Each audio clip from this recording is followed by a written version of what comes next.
En ce jour de manifestation, le 2 octobre, nous sommes devant le Syntec, Fédération patronale des services numériques et informatiques, où des salariés du secteur se sont rassemblés pour porter leurs revendications. Nous leur avons tendu le micro.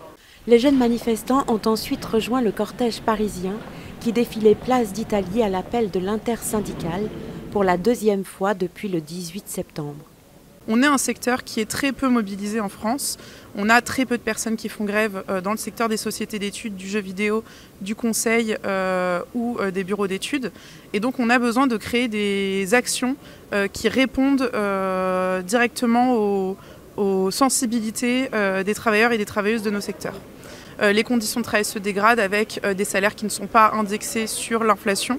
Dans notre secteur, on a des spécificités très particulières.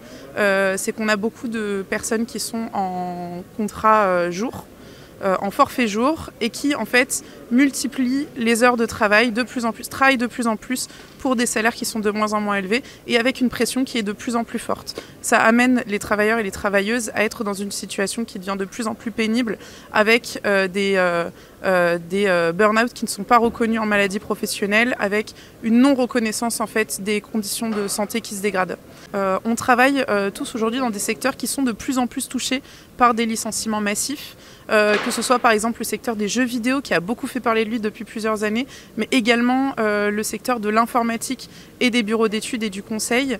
On a un peu les mêmes revendications déjà à la base que tout le monde, c'est-à-dire plus de justice, une répartition plus équitable des richesses, mais il y en a aussi certaines qui nous sont spécifiques. Donc moi par exemple, je suis un peu remonté en ce qui concerne l'intelligence artificielle. On nous annonce des financements colossaux pour l'intelligence artificielle, alors qu'on sait que le service public est un peu à crever la gueule ouverte. Et puis on a des revendications qui sont un peu plus spécifiques à la manière dont les inégalités se déploient dans notre secteur, le fait qu'on nous fait travailler gratuitement une partie du temps.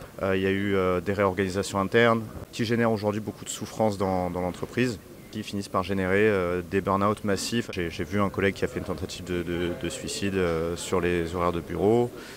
Donc il y a la charge de travail, mais c'est pas que ça. Il y a aussi une pression psychologique, il y a une question de cadence de travail aussi, de changement de priorité. Alors on a eu un plan de départ volontaire. Les gens étaient appelés le matin pour dégager l'après-midi. Ça a été 14% de la masse salariale qui a été dégagée comme ça. Il y a des sortes de licenciements à bas bruit, donc il y a ces plans de départ volontaire, donc de rupture conventionnelle collective. Oui, cette question des licenciements, elle est très présente.